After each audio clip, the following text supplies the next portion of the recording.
Electrocast. Why wait to see if you'll get something you like this Valentine's Day when you can go to BlueNile.com and find something you'll love? Whether you're looking to treat yourself to a little winter sparkle or show a galentine how much you appreciate them, Blue Nile offers a wide selection of high-quality designs, expert guidance, and free 30-day returns for the ultimate peace of mind. You can even design your own jewelry. Right now, save up to 50% at BlueNile.com. That's BlueNile.com. This episode is brought to you by Shopify. Whether you're selling a little or a lot, Shopify helps you do your thing, however you cha-ching. From the launch your online shop stage, all the way to the we just hit 1 million orders stage. No matter what stage you're in, Shopify's there to help you grow. Sign up for a $1 per month trial period at shopify.com/special offer, all lowercase. That's shopify.com/special offer. On this episode of the SNSW podcast, Mike Marcangelo, Bob Kelly, and Dave Clarke recap the NFL through Week 6 and take a look at some of the biggest surprises from the Patriots to the Cowboys to the Bears. With Andy Dalton replacing Dak Prescott in Dallas, we'll take a look at some of the best quarterbacks that have been called to action due to an injury. And we'll climb the NFL pyramid as we take a look at some of the teams we've already written off, the contenders and the pretenders, and go through Bob Kelly's weekly power rankings. But first, this episode is being brought to you by Boxo Crafts. Boxo is an arts and crafts focused kid subscription box. Boxo is a parent-run company that combines creativity and convenience in one monthly package, delivered right to your door. Boxo's premier box, Boxo Holidays, contains 4 separate art projects to get you and your family into the holiday spirit. Whether it's Halloween, Hanukkah, or Easter, they've got you covered with holiday fun. Boxo, we can't wait to see you create. Check out boxocrafts.com and exclusively to our listeners, enter promo code SNSW for 10% off your first order. That's boxocrafts.com, promo code SNSW. The SNSW podcast is a 1-hour weekly, 2-hour monthly podcast recapping the biggest stories in the world of sports with a New England flavor. The show notes and transcript of today's episode can be found in the description box below, as well as our WordPress and Buzzsprout pages. If you're new to the show, please consider subscribing. It's the easiest way to see when we publish new episodes. We are on iTunes, Spotify, Google, and wherever you get your podcasts. Be sure to rate us and leave a review of any of our shows. We always appreciate your feedback. And be sure to follow us on all of our social medias. All of our links will be in the show notes. And now, this is the SNSW podcast. But it's all relative.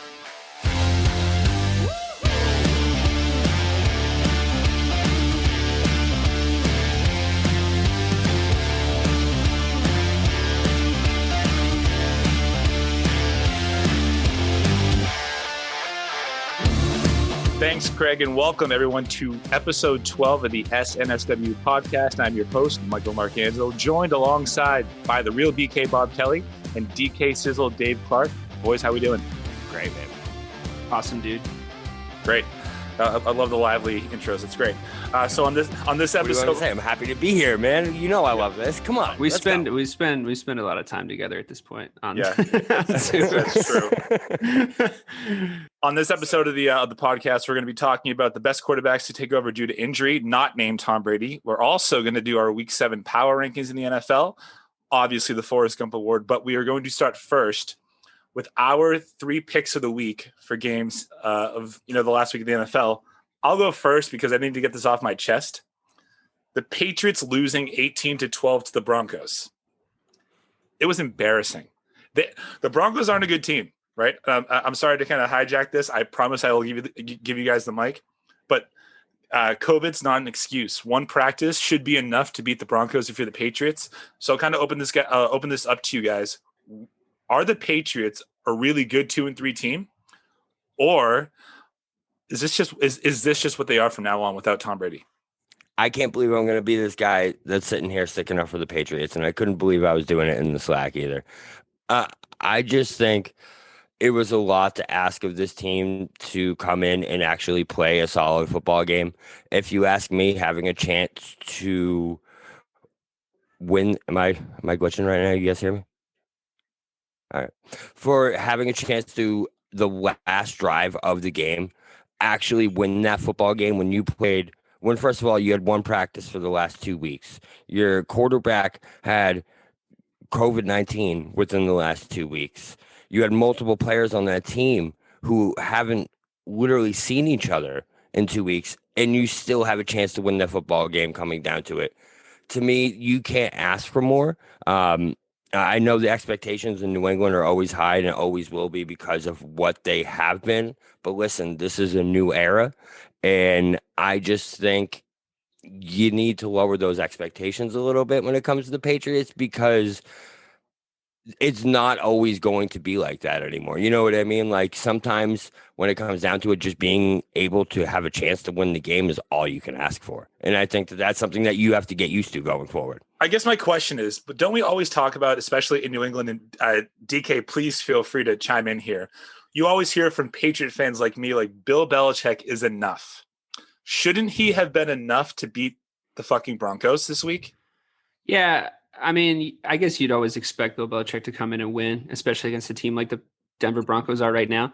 But, the team already, the narrative is going to be the Brady Newton thing, right? That's always going to be everybody's narrative. Like, Cam Newton comes in, Tom Brady comes out, everything's going to be on Cam's shoulders. And I said in the offseason on this show that he's the kind of guy that's going to be able to work with that. Like, he likes the spotlight, he likes attention. He's not going to be it's not going to be new to him coming in and having everybody talk about him every week. He was already a hot button issue coming in. But what I think, because that became the narrative, what I think happened is everybody forgot that Patriots team was full of holes already. And it doesn't really, it matters a little if you have Tom Brady versus Cam Newton, but not if you don't have anyone that can catch the ball. And like Bobby's saying, injuries, COVID stuff, like, to hit any part of your receiving core that's already so depleted and just has no recognizable figures in there.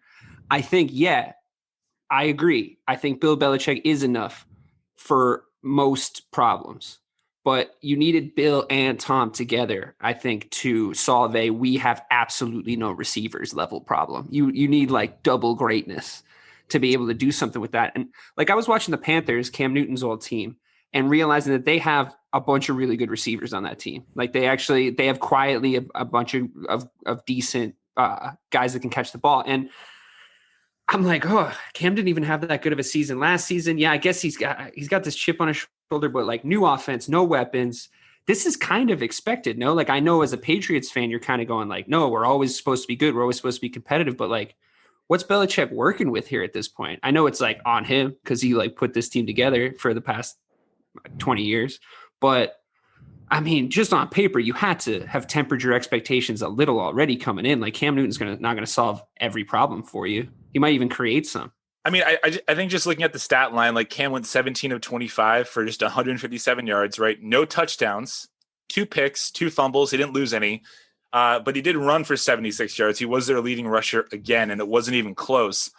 I guess, for me, it's just looking at, like you were mentioning, like, there's no one to throw to. Like, Julian Edelman, by the way, like, this is now we should talk about this. He had an extra week off, and he looked terrible. He didn't look great. He looks gassed.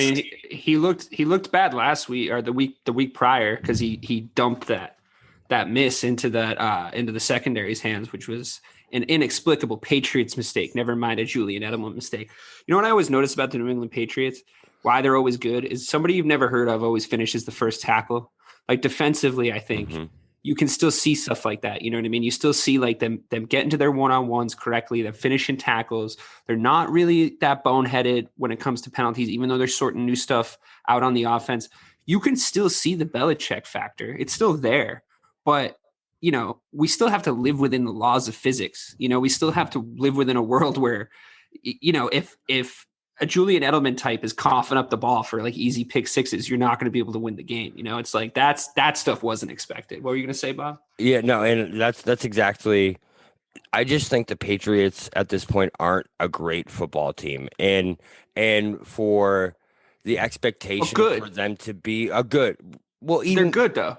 Wait, they're not bad. I'm not saying they're bad, but to expect greatness out of them on a weekly basis, to me, is just it's asking a lot out of this team right now, because like you said, they have no wide receivers. It literally is just Bill Belichick and Cam Newton right now. That's all there is in New England. And Josh McDaniels, but I think poor Josh McDaniels has been left to basically like make something out of nothing for the past at least 2 seasons.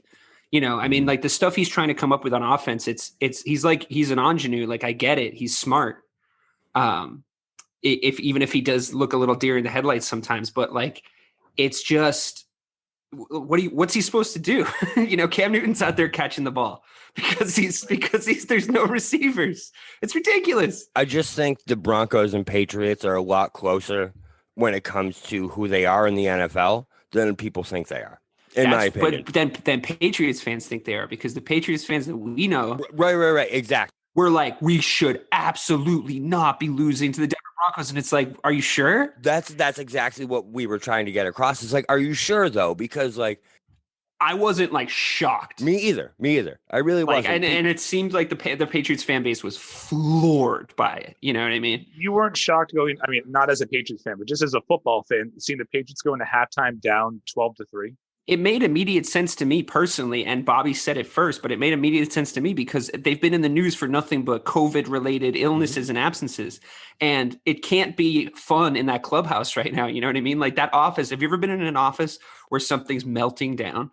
Like it's difficult to focus on the task at hand. Obviously, there's like stuff going on there. Like maybe it's regional. I don't know. Like maybe it's based on where people are living. Like they're not set up to like contact trace this stuff like we talked about on the live show. Link to that'll be in the show notes if you need it. But the idea of getting in a COVID season, in the weird COVID season, seeing a Patriots team just get destroyed by COVID, and then they come in and lose to the Broncos. Like maybe if it was still the Brady Belichick like height era, I'd be like, I think they could still win. But it's like, damn, they had a tough week, man. Cut them some slack. Yeah, I think it is just weird to see like 2-3, right? And this was a home loss. It wasn't like they traveled to Denver. This was doesn't count anymore though, does it? Because there's no one there.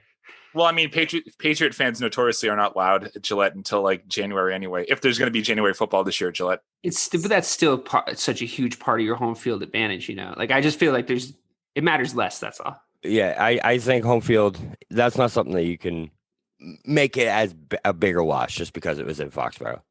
Yeah, well, it sounds like I was the person most surprised by this. I will say that the Patriots are 2-3, and they have a sub 500 record for the first time since 2002.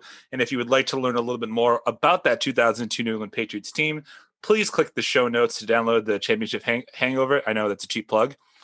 We will move on. That was smooth. We will move on to something that I'm going to have a lot more fun talking about, and that is the absolute demolition of the Dallas Cowboys, 38-10 at the hands of the Arizona Cardinals. And this game, Bobby, I'm going to let you kind of lead off with it, but for me as a viewer, it got out of hand quickly. Wait, before Bobby goes, I just want to leap in to Bobby's defense here. Like this, I know this is a tough topic for him.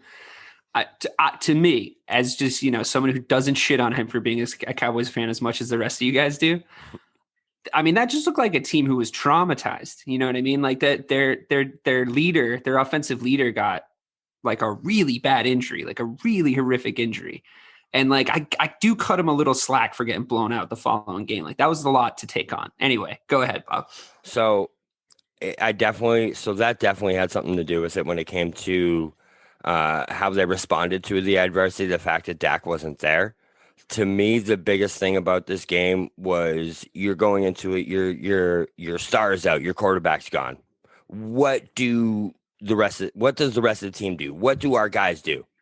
And what happens is, you guys heard, best first quarter we've had all year. 0-0. Zeke fumbles 2 possessions in a row.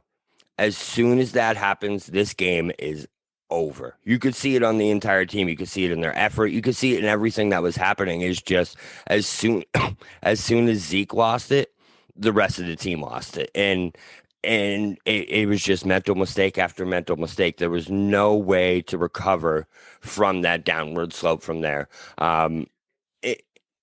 This team at this point is inexplicably maybe one of the worst 5 teams in the NFL. The only team that I think the Cowboys can beat at this point are teams in the NFC East. But they're not though.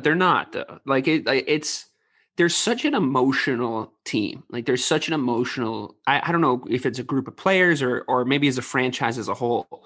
They're like, you can see their, like you just said, you looked over and they were done. It's like, you can see it. It's like worn on all their faces, which is maybe a sign of mental weakness or a lack of leadership, or maybe it's just the identity of the ball club. Like the Dallas Cowboys have more pressure on them to win than 97% of the rest of the NFL, because of like how the culture is there, how their owner is, what's expected of them based on things they've achieved in the past, the size and scope of their franchise, all this stuff.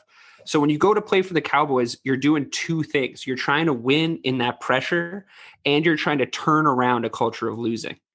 And that, like, you can still have talented players on your team, and they can get brought down by that kind of a thing happening. It happens in every sport to every kind of team. So when you say they're one of the worst 5 teams in the NFL, I know that you're trying to cope because you're a Cowboys fan, but they're just not. Like if you look at the team on paper, if they were playing in Jacksonville, they would not be having the kind of team or the kind of season that they're having right now. Do you know what I mean? Like they just could fly under the radar a little bit more. Some might say that they are the worst defensive team that we've seen in the last 20 years, at least. But what happened in the first quarter, they looked like they could put a few defensive stops together against not like the best offense I've ever seen, but granted, but they're at least dynamic. Kyler Murray does stuff that messes with defenses. They can score, and they look like they were starting to kind of put it together, trying to rally, like a few good clutch stops, and then fumbles. That's the worst thing mentally that can happen to a defense, because they have to go back on the field. Like they have to go out there and be like, oh, we're like just out here. We did our job. Like, you guys got to like hold on to the ball for a little bit longer. And when you're just starting to try to build some mentality and not be the worst defense in the NFL, and then that happens, like that's just such a kick in the nards, Yeah. I mean, I definitely get what you're saying there, but they have reached epic levels of failure in Dallas on that defense. So not only now, everyone at home, I know, just give me a second to vent here about this defense. All right. They literally have the worst defense since 1950 at this point. They have given up the most points in the first 6 games since, I believe it was the 1950, I think it was like Philadelphia Cardinals. You know what I mean? Like something ridiculous like that. You guys should try sending out one of those old-timey football teams with like the leather helmets. But just try sending them out and play defense for you next week. It might work better. At this point, it might work because the amount of people I've seen running downfield wide open like Christian Clarke was on that 80-yard play is just absurd at this point. I just think this team is in a lot of trouble, but the thing is, we're still in first place. So that's what blows my mind about the whole thing. One big takeaway is I think Kyler Murray is the fastest quarterback I've ever seen in my entire life. He is so fast. He's unbelievable. It's crazy. A couple takeaways that I had from this game. First thing is going to be a statement followed by a question to you two. This game and what Ezekiel Elliott did reaffirms to me that running backs are all but meaningless in the NFL. It does not matter if you have a good one, because if you are relying on your best player being a running back, you're never going to go anywhere. This would be the game when Zeke should have rushed the ball for, let's say, 22 times, 165 yards, 2 touchdowns. What did you get? You get 12 carries, 49 yards, and 2 fumbles lost. So I'm going to ask you guys, do you think the NFL overvalues the running back position? I think that it's a position that's in flux in the modern game. I think that when the rules started to change in order to benefit passing, because big passing plays are more exciting to watch and they improve the brand. NFL fans weren't upset with those rule changes, especially not Patriots fans, because they were like, great, that all these make it easier for Tom Brady to throw touchdowns. It was good for the brand. It was good for the sport, but obviously the running back position is going to change once that happens. Gone are the days of the LaDainian Tomlinsons, the young Adrian Petersons, the Eddie Georges, making cool plays. Don't get me wrong, but the way that things are set up now, there's no point in drilling your offensive line to be an elite run blocking line. It's for the exact reason you said. You're not going to win a Super Bowl because you have an elite quarterback anymore. Elite running back anymore. You need an elite quarterback. So it's just the way things are now. So you need to be able to protect, even like hope that your quarterback is elite and make sure your offensive line protects him. Does that mean that the running back position is overvalued? I don't know, because I feel like we've known for a few years that you shouldn't pay running backs that much money. I feel like we've known for a while, like the Pittsburgh Steelers, who, by the way, are, I think, the best team of football right now, better even than the Kansas City Chiefs. We can talk about that later. The Pittsburgh Steelers did the exact right thing. They were under an immense amount of pressure to pay Le'Veon Bell, and they just didn't, because they're a well-run organization. And look what happened. Like, Connor comes in, he plays great, and Le'Veon Bell is bouncing from team to team, and we don't know if he's going to ever be as good as he used to be before he got paid. So what I think is going to start to happen is the position's going to change. The type of position, the type of player that plays in that position is going to become a different type of player. They're going to need to catch. They're going to need to be able to get laterally to the slot really quickly, Patriots style. They're 100% going to need to be able to block. And that looks like a different prototype of athlete. It's different than what they're training them to do right now in high school and college, but we'll catch up. Like the position is being behind the line of scrimmage is where you can make a play offensively. They just need to change the kind of ways that they do it, and it can meet its value again. But who wants to be a running back if you're a 16-year-old kid right now? I don't. But you know what I mean? Like, who you just described, right? The one exception to that rule, and that's Alvin Kamara. There is Alvin Kamara, or Kamara, however you want to pronounce it, and then everyone else when it comes to valuable running backs in the NFL. He's the only person, in my opinion, that actually is indispensable to their team. I think without Kamara, the Saints are absolutely nothing. Well, also how Drew has to throw the ball now too it affects that. They have to operate in a much smaller box. So having a guy that can get out laterally that quickly, like, they don't need to be as big anymore either. Like Eddie George was what, like 6'5", like he was enormous, and he would run through guys, but he could also move side to side. Guys like that, they can be smaller. They can be Danny Woodhead size. It doesn't matter. They just need to get to the spots. Right. I mean, you even look at someone who is my favorite running back in the NFL right now, Derrick Henry. He even got the franchise tag this last year. You know what I mean? Like, he single-handedly brought the Tennessee Titans to the AFC Championship game. And the running back position is so undervalued at this point that they franchised him instead of extending him. Because they know they can't win with him. Like, they can, right. It can be fun for a while. They can't win just because of him. Right. Because he gets touched too much. Yeah. Like, if you can't rely on a skill position that gets hit as much as a running back does, and as bumps as a running back does, like, quarterback, every rule in the NFL for a quarterback is designed to make sure they don't get hurt.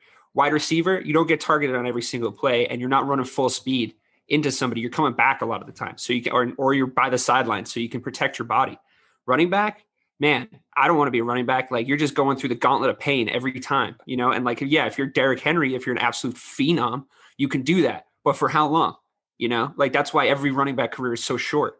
How am I going to pay you X amount of $1 million when I can't rely on you being healthy just by the nature of your position? So if we augment the position a little bit to design it to make them a little safer, like Montgomery for the Bears, right? Dude's small, but I've never seen anybody his size break tackles like he does. Like, it's out of control. Our run blocking isn't even good because we have good running backs that can't like make any moves. But Montgomery's so small, but he like breaks these tackles. He's gonna be out of the NFL in 3 years because of the way that he runs. I know people said the same thing about Adrian Peterson, and he turned out to be a freak. But Montgomery's career isn't going to be that. Yeah, I know. It's so wild. Still here. But and still pretty good. At one point in time this year, he was averaging 93 yards per game. Last thing I want to say to Bob, this is my question to Bobby. If I were to ever tell you to read this stat line, 9 completion out of 24 attempts for 188 yards, would you think that team put 38 points up on the board?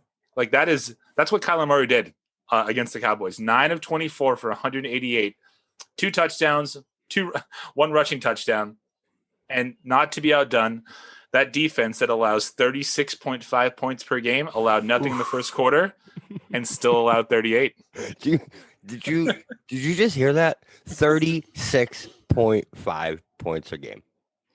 That's all. So the Cowboys. What's their problem? What's their issue though? Because I feel like on paper, personnel wise, like I was saying, they have some decent players. Is their coordinator awful? Yeah, Mike Nolan. So I mentioned on last week's show, he was my selection for first coach fired. He's the worst defensive coordinator I've ever seen in my life. The players just look confused the entire time they're on the field. Didn't you try and sell DK and I on the Cowboys being 12-4 because of Stephon Diggs' brother on defense? Trayvon Diggs, but you said Stephon Diggs' brother. I did say that exactly. Yeah, I made a Tom Brady's cousin joke right after that. It was a good moment. So that was that. And then the last pick of the week, DK, goes to you and your Chicago Bears beating the Carolina Panthers 23-16, moving to 5-1 on the season. What were your takeaways from this game? Just happy to be here, guys. Really just happy to be here. I'd like to thank, listen, it's the softest 5-1 in the past 15 years of NFL football. Because I would not have expected them to be 5-1. Despite my impassioned pleas for a high record, I thought it was going to be an up and down season regardless, because we switched out quarterbacks, which is the death pill of an NFL team. When have you ever seen a team switch out quarterbacks based on performance and have it actually work out? Not because of injury or a hero coming in. It was when that terrible narrative is in there, screwing up your team. Who's the leader? Who's the quarterback? Thankfully, it's Nick Foles that comes in, who the guy just knows how to win. He's just a winner. That's what he does. And however he's going to get to that, he gets to that. And I can't believe how much his identity fits with this Chicago Bears team. I've been waiting for a quarterback like Nick Foles my entire life. Mm-hmm. I thought Jay Cutler was going to be that guy because he can't be clean cut. He can't be completely perfect all the time. A great Bears quarterback has to have an edge, he needs to be a Jim McMahon type. And it turns out 5 years later, he could only see out of one eye or whatever. You know what I mean? It's I thought Jay Cutler was that because he kind of came in with this swag and I was it's going to totally work out. When I look at Trubisky, I'm I just don't know if you have the toughness to cut it here, kid. I look at Nick Foles. Nick Foles doesn't give a fuck what I think.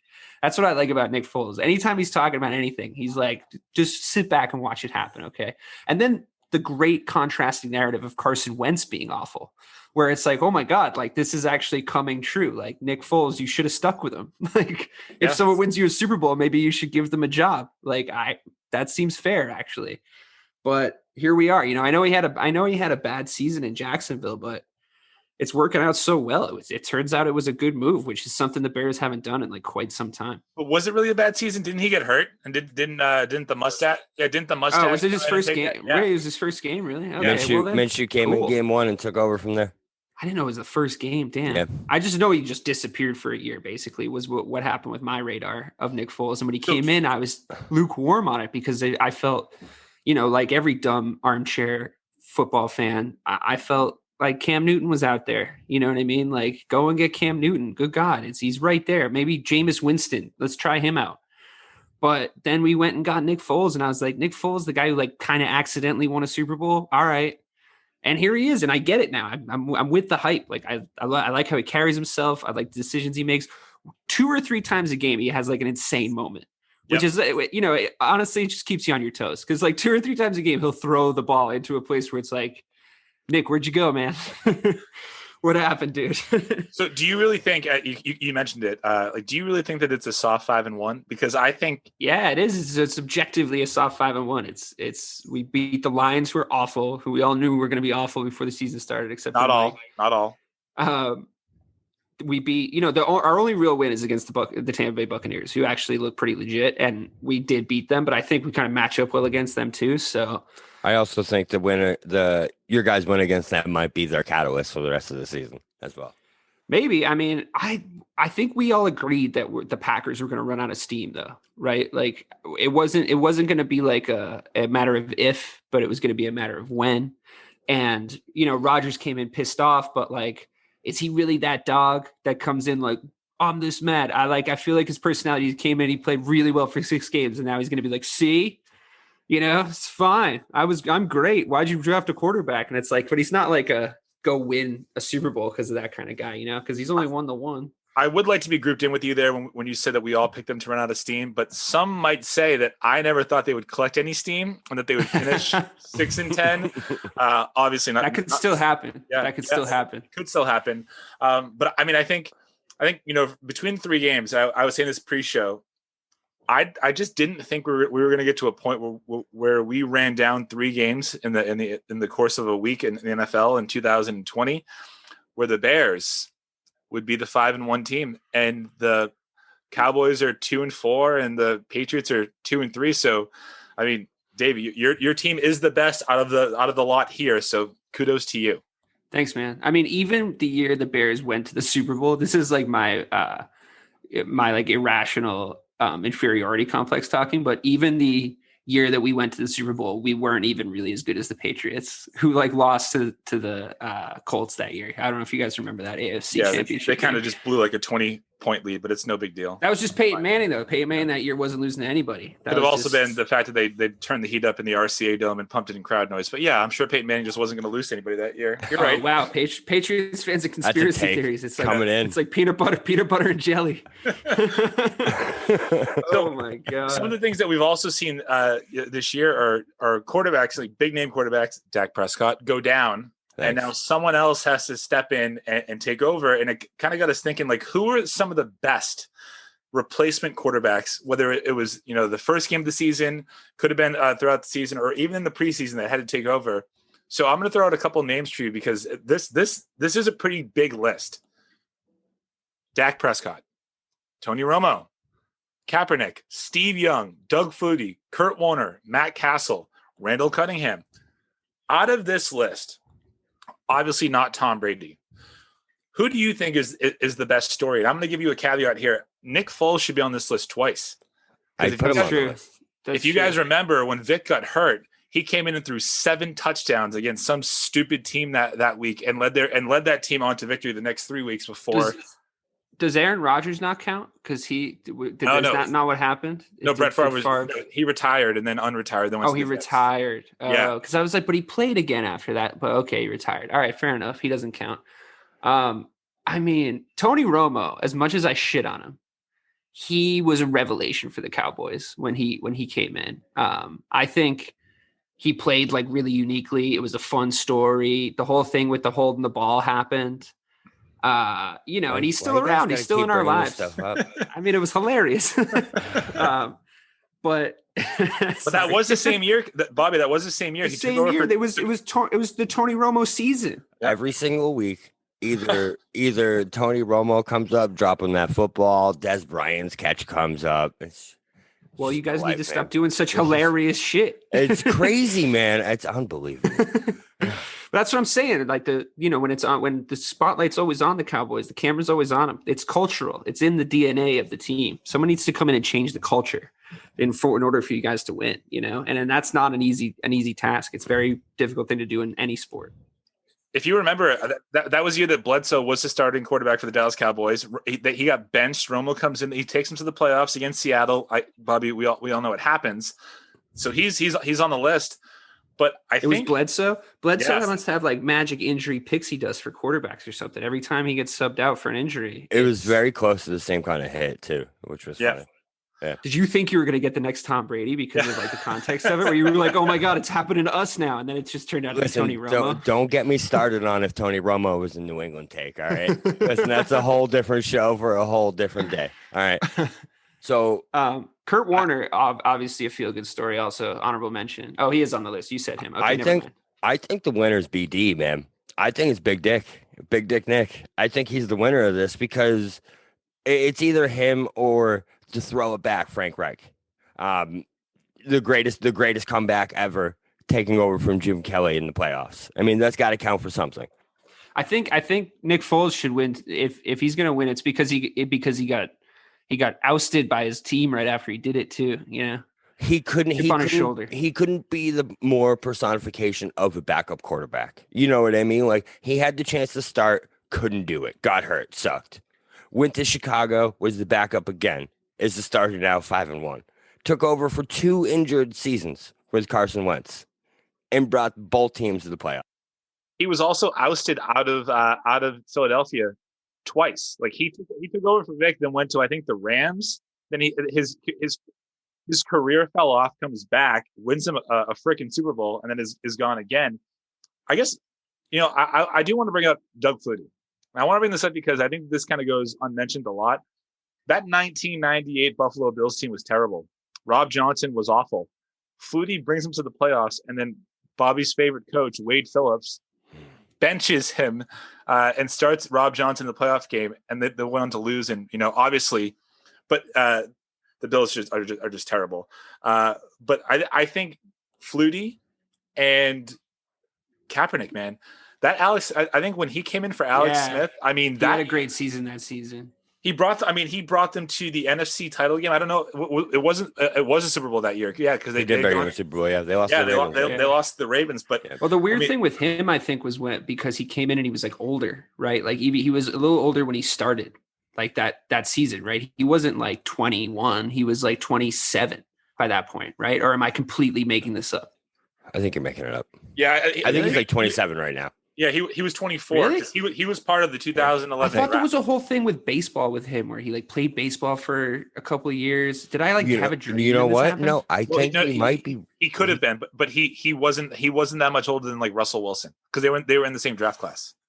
I think it was Russell. Russell Wilson was based. Russell Wilson got drafted. All right, whatever. Texas Rangers. Yeah, I'm just making up stories for people. But yeah, anyways. So you think that Nick did Cap take over for injury that year? Or did they bench Alex Smith though? No, he got concussed. Remember, it was in. Oh, you're right. I think it was in New Orleans. He got concussed. I think, you made a case for Nick Foles, but Kurt Warner, man, Trent Green was the guy. And then I think also Kurt Warner's story is always so dramatic and like he came from nothing and they did this. To me though, I think the clear and obvious winner is Steve Young coming in for Joe Montana because Joe Montana was up like until 4 clear and obvious winners. No, this is it. This is what it has to be. And I'm going to lay it out for you. Mike's going to go, you know what? You're right. This is the clear and obvious winner. Steve Young is the only quarterback of anyone we've mentioned to come in for someone at the level of Joe Montana. Because the only other person that's at the level of Joe Montana is Tom Brady. And Matt Castle ain't making this list. So it just doesn't apply. Steve Young came in, replaced a guy as good as Joe Montana, who was the GOAT for like multiple decades until Brady, and then performed almost at that same level. Like he came in and he played a little bit of a different style, but he performed almost at that exact same level. Aaron Rodgers, had he even taken over for Favre an injury, same thing. But Brett Favre was never Joe Montana good, and Aaron Rodgers was never Steve Young good. So we're just talking tiers here for like what he accomplished. The shoes he had to fill. It's got to be Steve Young. Okay, so I have a counter to that. But first of all, I would like to make a motion that Matt Castle makes no list that we ever do, ever on this show. In the history of the show, Matt Castle will not be included on one list. Just for the integrity of the show, I did put him on the list, but I can remove him. You're right. Okay. All right, second. The only reason I disagree with Steve Young is because of the mentality and the expectation behind Steve Young when he came to San Francisco. You know what I mean? Because when he came there, it already kind of was like you're coming in to replace Montana. Granted, Montana got hurt, and that's why he came in. But that was the mindset behind getting him. But Montana was still so good. Like he left, he went to the Chiefs, and he got them to a 14-2 right. But Nick Foles was never supposed to see that. Never supposed to see the field that year. The Eagles were Super Bowl favorites before Nick Foles even came in. Yeah, exactly. So the expectations are lower. He comes in, he's never supposed to see the field. It's like, it's like the person who had to meet the highest level of expectations and surpass them was Steve Young. Okay. Fair. Bobby agrees with me. Yeah, so we're in agreement. How are you gonna pitch this to me if he just overtook your take? No. So I just think that when it comes down to it, if you're saying who is the best injury replacement quarterback, right? That's what that is. It's not someone who. Okay, well then, who's the most talented? Who's the most talented person of anyone we've named? It's still Steve Young. Well, that's Steve Young. Yeah, probably. Yeah, but that's not the question. The question is, then who's the most talented? Who is the best injury replacement quarterback ever? And if you to ask me, it's an injury replacement coming into a 13-2 team and taking that team who everyone was like, oh, they're done. Wentz is out. He was an MVP candidate. He was their best player. Yeah, so the And team all of was a sudden already good. And then Nick Foles comes in and just it's like nothing even happened. So I guess my question is, how is it not Kurt Warner? If we're playing by your rules, there were no expectations. He won the NFL, he won the NFL MVP that year. He won the Super Bowl MVP. I think Kurt's better than Young. Whoa! Imagine how Joe Montana felt getting older and then turning around and the guy they got to replace him's name is Young. That's got to really piss you off. It's like, damn, dude. Like, right, lighting a fire into my house. Anyway, you have mine. You let me know. I think it's clearly Steve Young, most talented person to have to replace. Biggest expectations. They're a Super Bowl winning team. It's, like you're throwing a Jerry Rice. The pressure's on. I'm just saying. Let me win something. Yeah, there's still time for you, but I will say I don't. You guys know me pretty well. I don't usually like just swing a vote to go my way, but I just think Kurt Warner. That's a lie. Seriously. Yeah, you're just gonna be like, I usually don't do this, but you know me, Mike Marcangelo. I'm not that tall. All I'm gonna say to you guys is I have both my kidneys. The Rams were not the greatest show on turf until Kurt Warner took over. And then he went to 2 Super Bowls in 3 years, and he was he was an Arena Football League quarterback. As a close personal friend of Kurt Warner's, I can tell you that he would want us to pick Steve Young. Can't argue with that. So we're gonna go with Steve Young is the best quarterback to ever take over due to injury.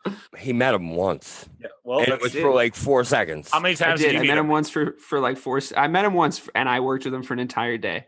But I made quite the impression. I think he would remember me if I asked him. He would be like, Dave. Whatever you said, man.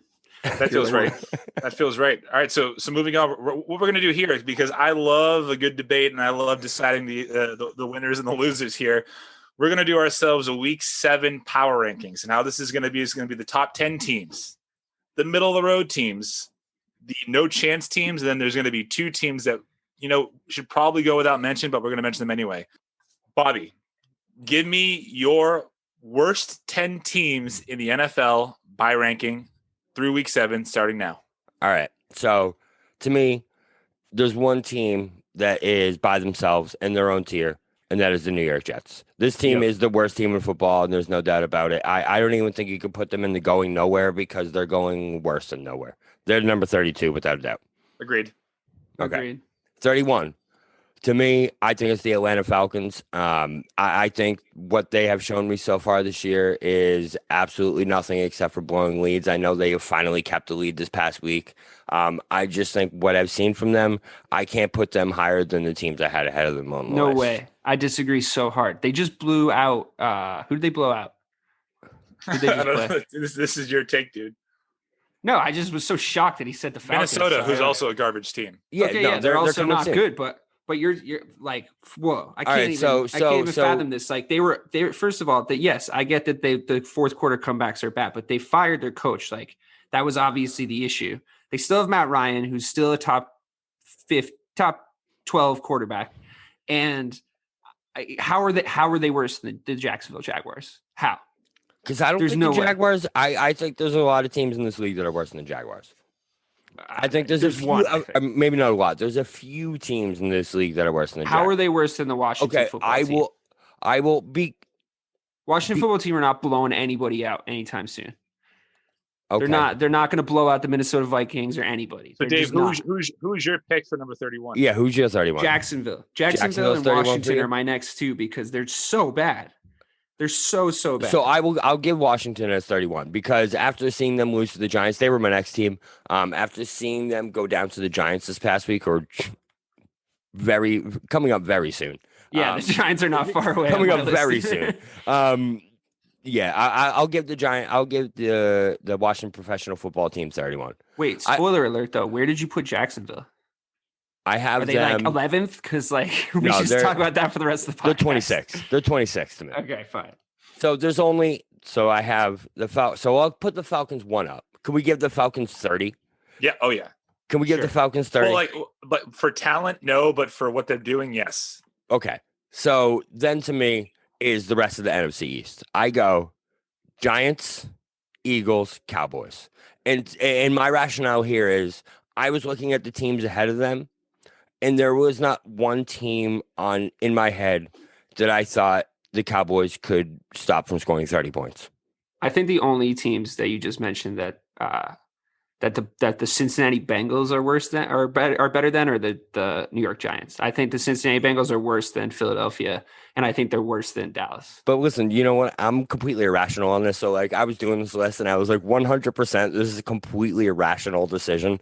But I put the NFC East all from 27 to 31 because I was like, I hate this division. And you know what? You're not getting a lot of wins with the NFC East this year, so I'll give that one to you. I won't argue on it. I just want to point out that your 12-4 pick 7 weeks ago is now your 26th overall pick. It is the division leading team. Yeah, they'll probably still make the playoffs. But remember I said a few weeks ago that the draw between the Eagles and the Bengals were like two blind kids trying to fight. You forgot about the Cincinnati Bengals. Like, you think the Cincinnati Bengals are one of the top 25 best teams in the NFL? So they're next. As after the NFC, they're next. Okay. So they're 26 to me. I think they have more upside than every team in the NFC. That's why I gave them that. And again, I think the Eagles and Bengals already tied this season. So you can't say they're worse than the Eagles because they already tied. And yeah. That was everybody's fault. That was both their faults. But, right. They were both horrible. So like, what are we really talking about? Let's move on.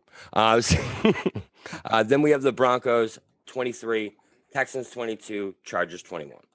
Disagree with any of those? I just think they're all terrible, and like they could all just move around. I don't think the Chargers are terrible. I do, so that's why they're 21 to me, because I think that them and the Texans. I think they're both good football teams, but their records are awful. They're both 1-5, so they're obviously going nowhere this year. But like, I watch them every Sunday. You know what I mean? Like, they're a fun team. They have Herbert, and Texans have Watson. So Mike, so give me your middle of the road teams. So middle of the road teams, Mike. This is for you. Number 20. The Detroit Lions. All right. Higher than the Cowboys. Higher than the Cowboys, absolutely. It wouldn't, if the Lions ended up at 7-9, 8-8 at this point, it honestly wouldn't surprise me. If DeAndre Swift can be the DeAndre Swift we saw this past week, partnered with Adrian Peterson, I think they can absolutely pull out 7-8 wins. I just want to point out here that the Detroit Lions had the exact same record as the New England Patriots. But go ahead, DK. I think, now this is just power rankings based on this week, like where they're at. I'm not predicting anything once injuries become a different story, but I think that the next on the list has got to be the 49ers. That is the next on the list, absolutely. Okay, great. Well, perfect. Yeah. So 49ers are next, only because I think they'd be a lot higher. But seeing they've had a tough year, though. Yeah, they've had a really tough year. And the fact they're 3-3 to me is very, I think that's saying a lot. I think Kyle Shanahan's doing a great job there.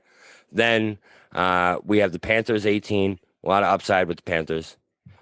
I like the Panthers a lot. I think that if they snuck in the playoffs, that wouldn't surprise me at all. You think that the Cleveland Browns are better than every team that you've mentioned so far? Yes, I do. That's wild to me, because I feel like the Browns are much lower on my list. Like, you're giving them a lot of credit. Did you see them against Pittsburgh yesterday? That was the end of their season. But we're not going to be talking about Pittsburgh for a very long time. That's the thing. That's true. That's the thing. I get that, but I mean, damn, that Browns team they're 4-2. I know, 4-2 though. It's such a soft 4-2, and like the Baker Mayfield era might have ended yesterday, or the other day. So it's like, I don't know. Do you like how I picked him up moments before the game? Like, should have stuck with Andy Dalton. I thought you were going with Andy Dalton. Oh, I questioned. You know why it would have been smarter? That was so bad. For those at home, me and Bobby played against each other in fantasy football. He had Dak Prescott in his heart and in his fantasy football team, and he went down. And he picked up Andy Dalton, which I thought was a smart move because I have Cooper on my team, so he could have canceled out one of my players. Anyway, I blew him out like 1,000,000 to 0. My team scored like 64 points or something. It was bad. It was bad. Anyway, moving on. Anyway, so next, I have places 2 and 3 in the NFC East: 17 Dolphins, 16 Patriots. That's harsh on the Patriots. Yeah, and then I have Browns 15. Listen, I just think you think the Patriots are worse than the Browns. I do.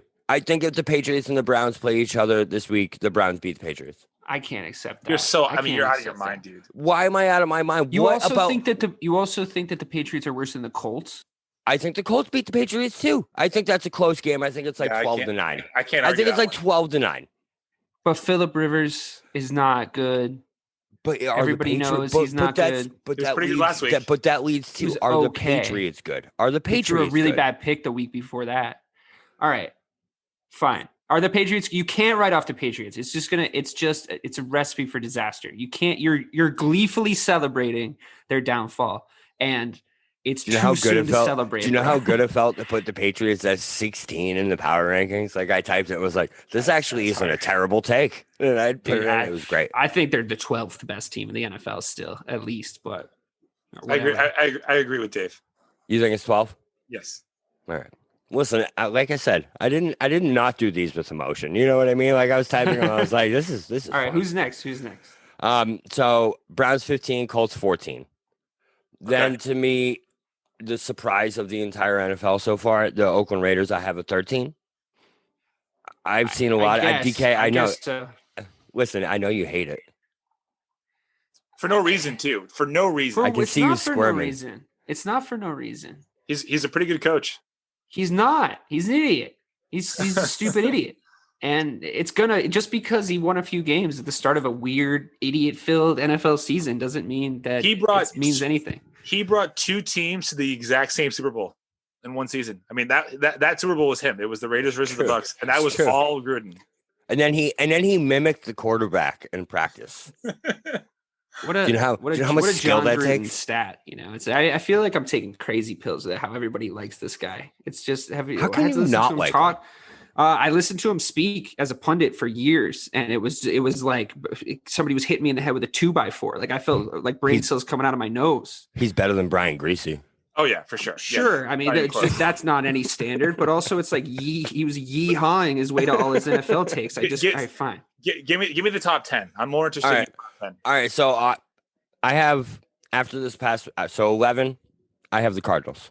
I'm just throwing it out there. Okay. I think the Cardinals are that next level below. I don't think they're ready for that top 10 yet.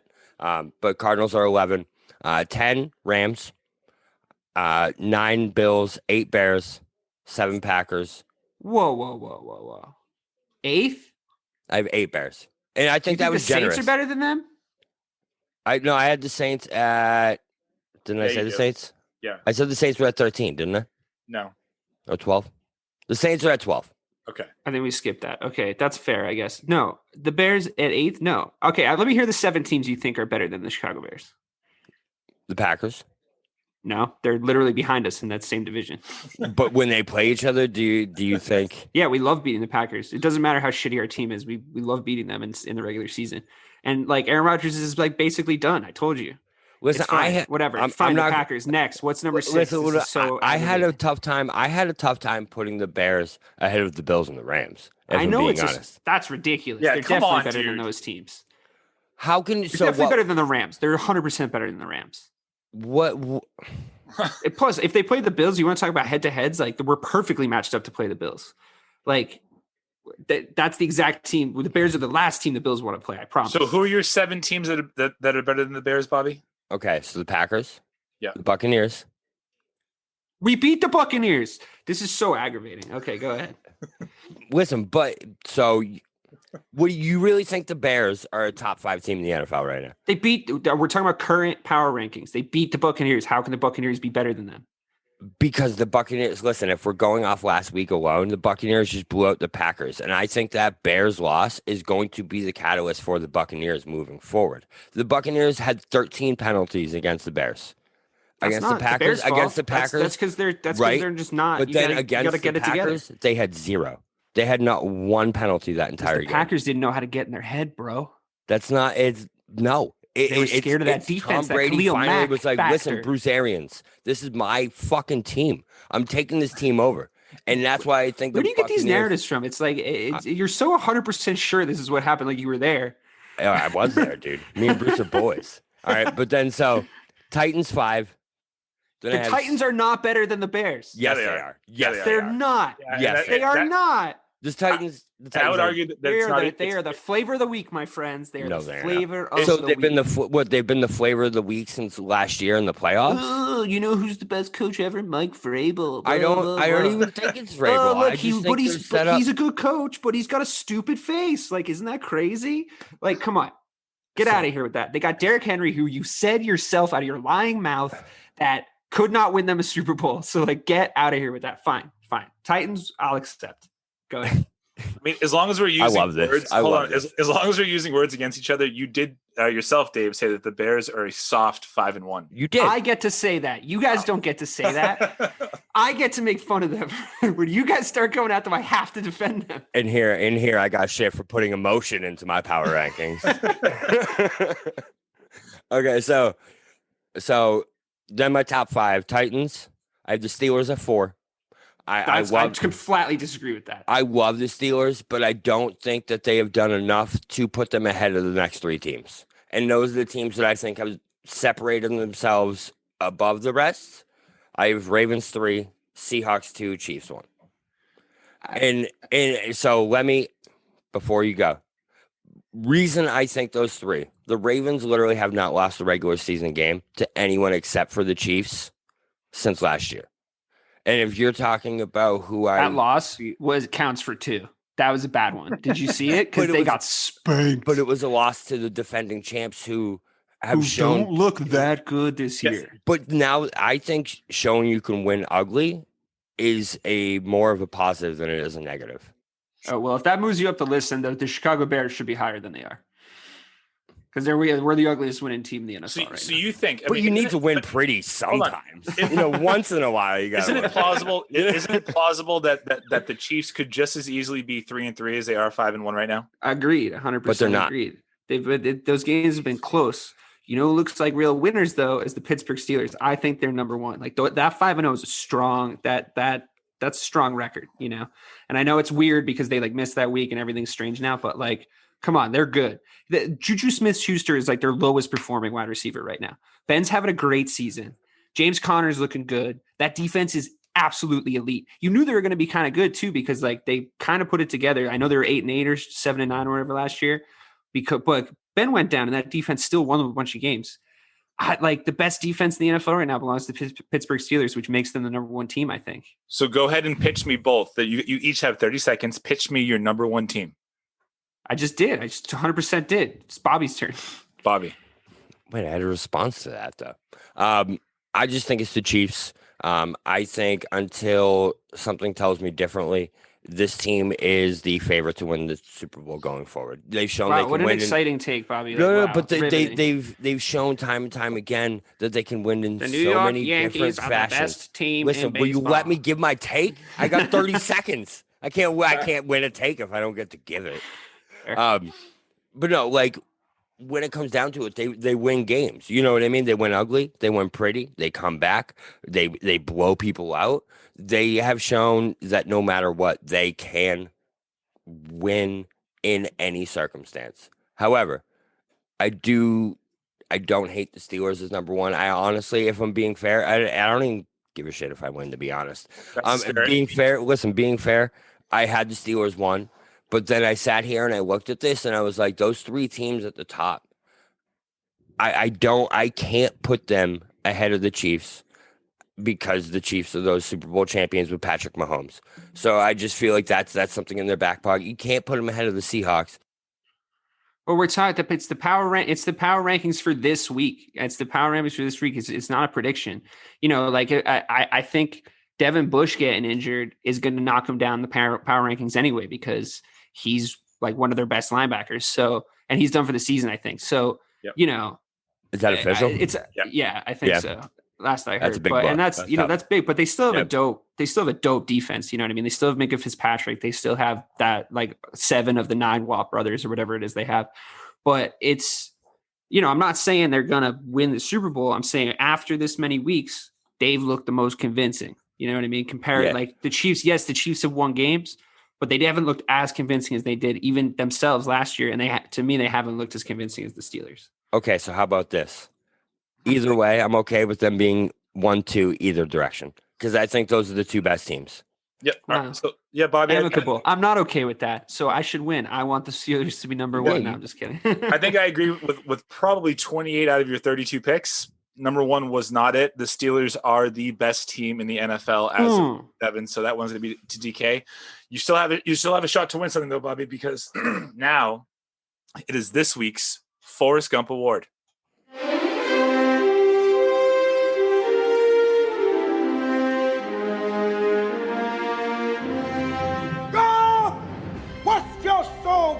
us in this army? To do whatever you tell me, drill sergeant? God damn it, Gump! You're a goddamn genius. That's the most outstanding answer I've ever heard. You must have a goddamn IQ of 160. You are goddamn gifted, Private Gump. So we all know the story here. Bob Kelly, give me your nomination for this week's Forrest Gump Award. So my nominee this week is none other than the breakout player from week 6, and that is DeAndre Swift. The reason for this is no one saw it coming. Everyone thought he was the bust of the draft so far. And then all of a sudden he comes out, scores 2 touchdowns for the Detroit Lions, 127 yards. DeAndre Swift, Forrest Gump winner, week 6. Strong argument. DK, take it away. I'm going to give it to Baker Mayfield.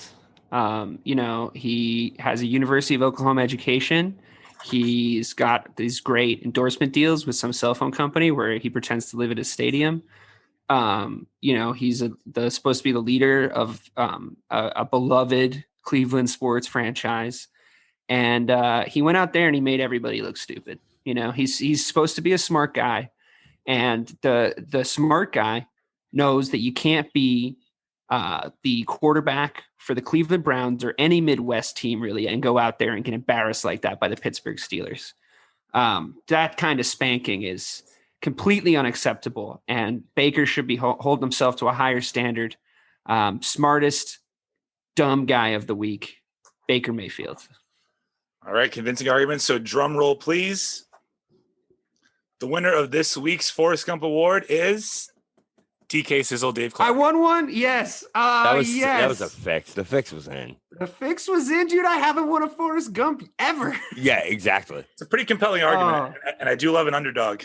So that brings us to... I have a speech prepared. No, I'm just kidding. Yeah, well, we don't really have time for it anyway. So that brings us to the final word, Bobby. Because you lost, I will let you go first. What's your final word, your takeaways from this week?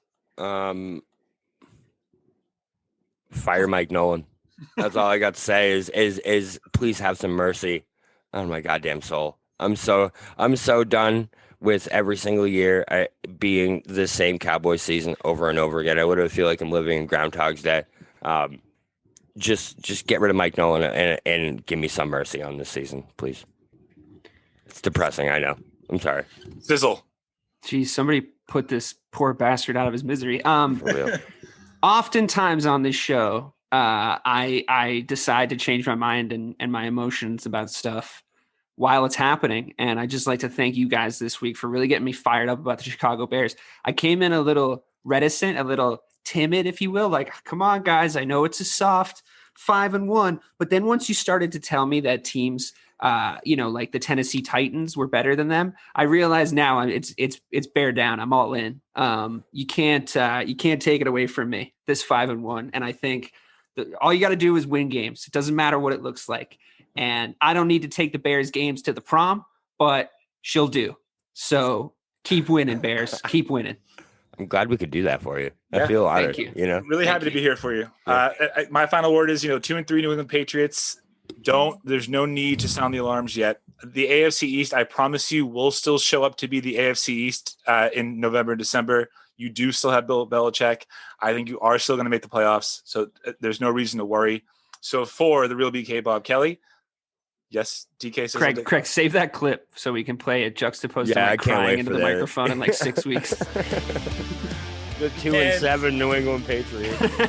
Don't panic. That will never happen. So for the real BK, Bob Kelly, DK Sizzle, Dave Clarke, I am Michael Marcangelo saying thank you for listening to episode 12 of the SNSW podcast. Bye.